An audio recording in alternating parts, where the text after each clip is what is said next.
Dr. Craig, if you read the news, you would get the impression that there's mass apostasy away from Christianity right now, but really it's only a couple of people. It's only two that have been in the news lately. What makes it very prominent is that these are prominent people. Yes. That these are people who have sold, over 1 million books in the case of one, and then millions of records and downloads as it comes to the musician Marty Sampson of Hillsong. Now, we have been trying to follow this. Both of these gentlemen have come out publicly that they are losing their faith, are no longer Christian, or are barely hanging on to their faith, and so on, and just trying to figure some things out. Now, these happened almost at the same time, and so it does kind of give that impression. I think it does give the impression that there are droves of Christian leaders who are falling away from the faith, and we mustn't lose perspective and blow things out of proportion. Every person is important, of course, before God, but these are the rare exceptions. Now, another thing about social media these days, Bill, is that everything is done in public, and there's almost a new breed of young people who think that everything ought to be aired out in public, that honesty and transparency can be shared on social media. And so we have real insight into what's going on with people. At the same time, they're called influencers, and everybody wants to be an influencer, and so they can influence a lot of people. Some of this needs to be private, perhaps, pastoral. Yes, and we don't really know, Kevin, how long these struggles have been going on privately before these persons eventually went public. At some point, they do owe it to their listeners to tell them the truth about where they are. Otherwise, it would be a facade, hypocrisy. So at some point, they do need to go public. And whether these revelations have come prematurely or not, I think we have no way of knowing. Okay. Here's what Marty Sampson said. Marty is a prolific worship music writer.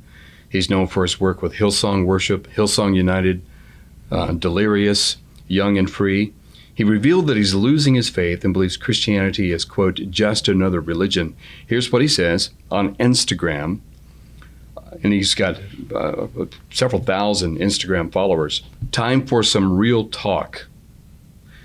I'm genuinely losing my faith, and it doesn't bother me. Like, what bothers me now is nothing. I'm so happy now, so at peace with the world. It's crazy. This is a soapbox moment, so here I go, he continues. How many preachers fail? Many. No one talks about it. How many miracles happen? Not many. No one talks about it. Why is the Bible full of contradictions? No one talks about it. How can God be love, yet send 4 billion people to a place, all because they don't believe? No one talks about it. Christians can be the most judgmental people on the planet. They can also be some of the most beautiful and loving people, but it's not for me. He says, not the I just believe it kind of truth. Science keeps piercing the truth of every religion. Lots of things help people change their lives, not just one version of God. Got so much more to say, but for me, I'm keeping it real. Unfollow if you want. I've never been about living my life for others. Christianity just seems to me like another religion at this point. Okay. He has a litany here of things that we address on this podcast and that you've addressed in your work. Yes, I think that was perhaps the most remarkable thing about his list of questions, Kevin, was over and over again he said, nobody's talking about it. And as you and I know, people are talking about this all the time. These questions are commonly discussed. But I think what it illustrates is that within the circles that Marty Sampson runs in, nobody's talking about it. But outside of those circles of his personal acquaintances, these questions are discussed by Christian academics and scholars. And the unfortunate thing is that the church is so largely unaware of that part of the body of Christ, which is its thinkers and academics. And so they get the impression that these questions are not being addressed, whereas in fact there are scores of publications and lectures on these very sorts of questions. I saw that one of the interesting responses to Marty Sampson was from John Cooper, who I take it is a fellow musician. Yes, he is. Mm-hmm.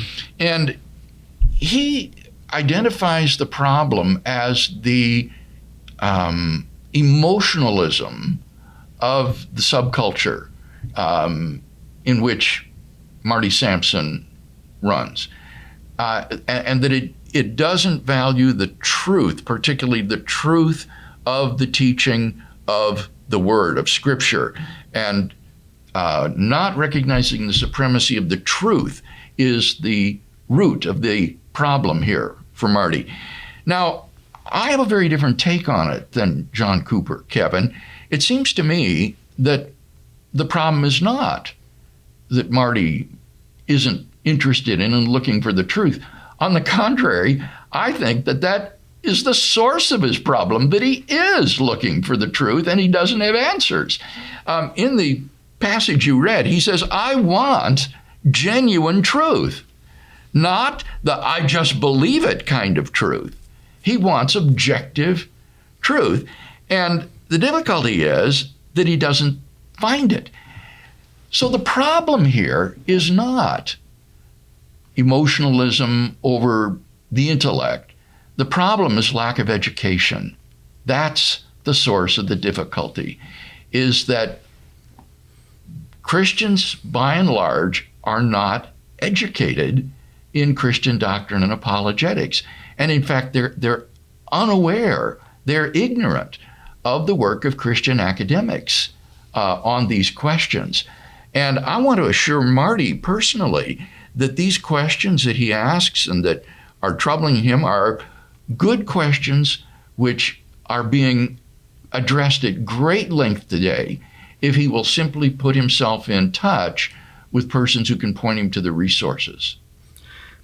A lot of my friends in apologetics on Facebook and so forth, Bill, complain about the church that Hillsong United comes from, this church system, as being just almost all emotional, not very intellectual, and all about feeling, more along the lines of a charismatic Pentecostal tradition.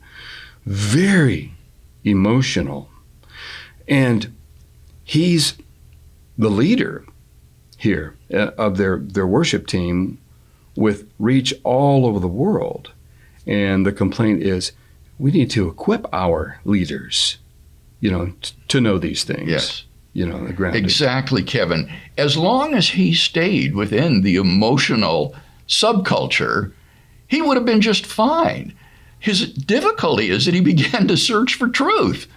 And when you start doing that, all sorts of difficult questions arise and expose the inadequacy of that emotionally driven subculture. I remember years ago when I was doing my doctoral studies in Germany, we met Ann Kimmel, who was at that time one of the most popular Christian women speakers in the entire world. And she and her new husband came through Berlin, where Jan and I were, and I was preparing for my oral exams in theology in Munich.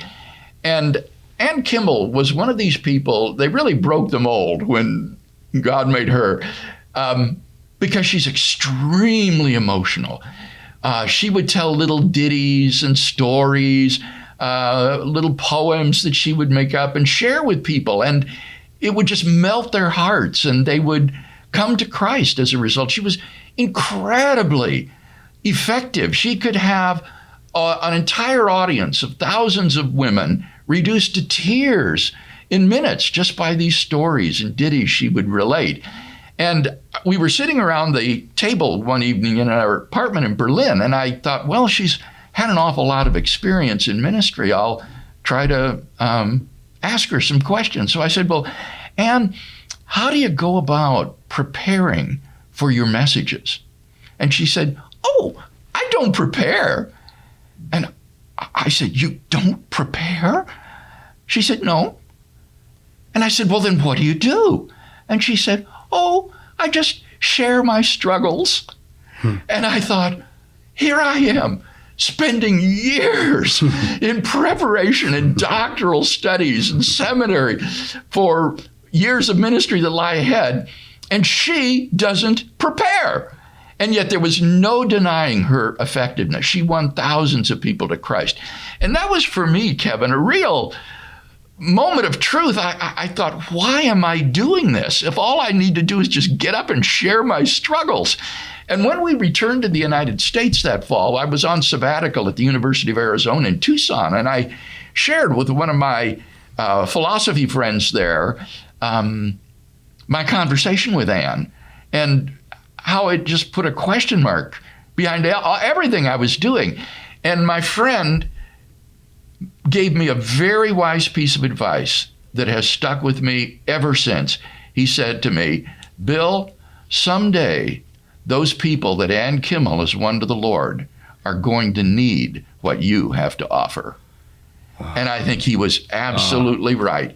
Emotions will only carry you so far, and then you're going to need substance. And what's happened to Marty is he's come to the end of that emotional tether, and now he needs something more. He needs substance. But unfortunately, in the subculture that he's running in, he's unaware of the resources and where to get them. And so he finds himself losing his faith tragically. Sure. There are a lot of things I suspect as well, Bill, that I'll just add to what you're saying, and that is the pressure is on worship leaders, pressure is on Hillsong and others to evoke this response to God from the audience, from the worshipers. The pressure is on to generate this emotion, and nothing really wrong with that. We can get emotional in our faith. In fact, I went over to listen to some more Hillsong, and when I was studying for this podcast, and I'm vaguely familiar with them, but I went there and I said, let me hear what these guys are saying. And I listened to one song and I started crying, and I actually did have a sense of worship there at that point, because music has that power, sure, and so on.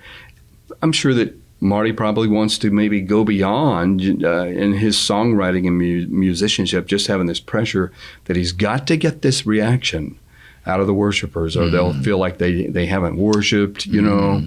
Well, sometimes So I find it's also interesting that Mike and Debbie have spoken, I think, just through social media to Marty. And Marty has responded to them. He says, I love these two people. I have never met them. This is an example to me of kindness, of genuine concern, of not being threatened. I have watched many of Mike's debates in short-form videos on YouTube over the past 6 months. Wrestling with my faith, or a lack of it. William Lane Craig, Ravi Zacharias, who has graciously also reached out to me personally, Frank Turek, and others. All I have to say is, thank you. So grateful for you. I love you. Oh, wow. So that really shows where his heart you, Mike. is. Yeah. I would like Debbie, to, if we may, Kevin, address some of the questions that he says no one's talking about, and try to direct Marty perhaps to some resources. Sure. Let's do it. So he asks, how many miracles happen? Not many. No one talks about it. Well, I wonder if he's had a chance yet to look at Craig Keener's massive 2-volume work on contemporary miracles. This is a voluminous study of miracle claims around the world. And it turns out that miracle claims are much, much more common than one might think. Now, that's not to endorse them all and to say that these are genuine. They need to be examined on a case-by-case basis. But nevertheless, the idea that miracles don't happen, I think, is just to ignore the evidence that miracles happen. On a more popular level, Lee Strobel has written a book called The Case for Miracles, where he also looks into some of the contemporary claims as well as biblical miracles.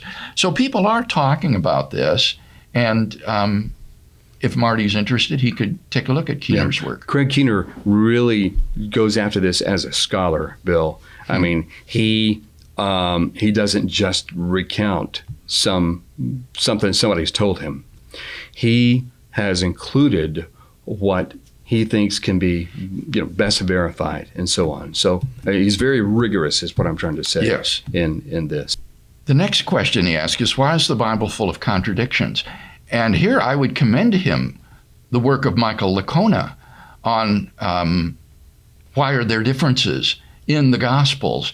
And what Mike shows is that most of these alleged contradictions are the result of compositional devices that were common among ancient historians, like telescoping a narrative to tell a shortened or abbreviation of it rather than the longer version, and other methods of writing ancient history that were common at that time, and that these are found also in the Gospels. So Mike Licona's work on why are there differences in the Gospels, I think, would be of great help to him. People certainly are talking about this.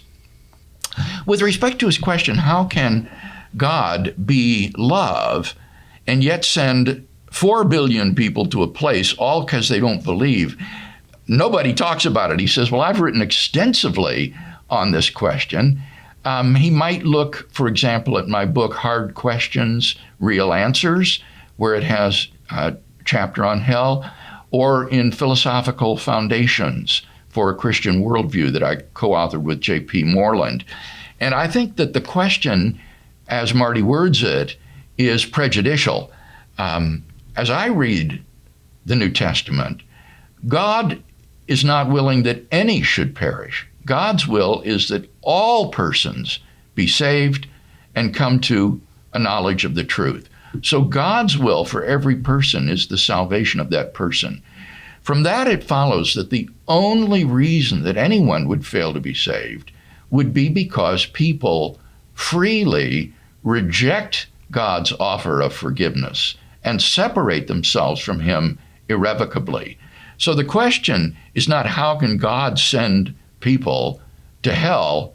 Rather, the question is, why is it that people irrevocably and freely separate themselves from the grace and forgiveness of an all-loving God who's doing everything he can to win their salvation? And I think that is the mystery of free will and of iniquity, that people will prefer their own way rather than bow the knee to God. But the way the question is worded, I think, is fatally prejudicial and doesn't accurately represent biblical teaching on this. Okay. He says that science keeps piercing the truth of every religion. Now I'd love to hear more about this, because that connects with my recent work over the last year on the historical Adam and the first 11 chapters of Genesis. I'm not aware of gross scientific inaccuracies or contradictions in the rest of the scripture. If there are any, it would be in Genesis 1 to 11. And to think that these are pierced by science is to tacitly assume that these stories are to be taken literally and historically. And I would say that when you do an analysis of the genre or literary type that Genesis 1 to 11 is, that this belongs to a literary type that is not necessarily to be taken literally. This describes historical events, but clothed in the image, and in figurative language of ancient mythology. So it's aptly been called, I think, mytho-history. These are events that occurred, but are described in figurative and metaphorical language. This would be analogous to the last book of the Bible, the book of Revelation. The book of Revelation is Jewish apocalyptic literature, a very different kind of literature, a different genre of literature, but also a genre that is not to be interpreted literally. The book of Revelation is full of symbols. When it says that there's going to be a red dragon arise out of the sea to take over the earth, and its tail will sweep away a third of the stars. This is not meant to be taken astronomically or literally. This is a symbol. And the beast in the book of Revelation is a human being, not something like from Beauty and the Beast. And so it would be a gross misunderstanding of the book of Revelation to interpret this with a kind of wooden literalism. And I'm persuaded that the same is true of Genesis 1 to 11. And if I'm right about that, if this is of the genre that isn't meant to be scientific and literal, then the contradiction with science evaporates. Sure. You know, I noticed when he said Christians can be some of the most judgmental people on the planet, but they can also be some of the most beautiful and loving people. He's gotten a lot of pushback. People have written, I'm sure, flamed him through social media and said, well, you never were a Christian, or what's the matter with you, and things like that. Not only is Marty perhaps having some questions, but we don't know what's going on with him in his personal life that has caused him to start to look. But over the last 6 months, he started to delve into the intellectual foundations of the Christian faith. And then people are taking him to task. Why haven't you already done this? Well, I mean, I think that is true. I think, unfortunately, folks who are raised in this, as you say, charismatic, emotional kind of Christianity are setting themselves up for a fall. But now is not the time for condemnation and criticism. Now is the time to say, here are some resources that can help you in your search. Sure. And I'll come alongside you and help you as I can.